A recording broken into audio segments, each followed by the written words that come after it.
Active recall student special. एका छोट्या गावात गोकुळ नावाचा एक मेहनती मुलगा राहत होता.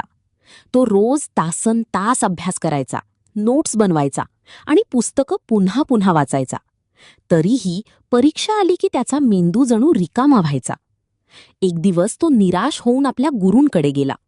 गुरूंनी शांतपणे विचारलं, तू अभ्यास करतोस पण स्वतःला कधी विचारतोस का की तुला खरंच काय आठवतंय? गोकुळ थोडा गोंधळला. गुरूंनी त्याला एक सोपी पण प्रभावी पद्धत सांगितली. धडा वाच, मग पुस्तक बंद कर आणि मी आत्ताच काय शिकलो हे लिहून काढ. जे आठवत नाही ते पुन्हा बघ. गोकुळ दुसऱ्या दिवसापासून ही पद्धत वापरायला सुरुवात केली.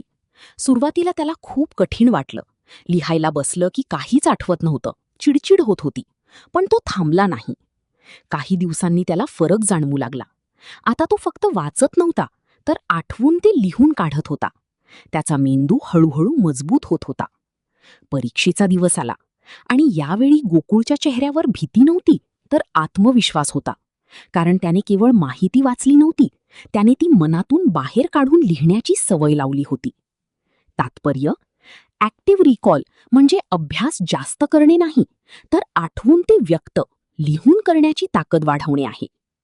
Manisha spiritual academy +91 7387520137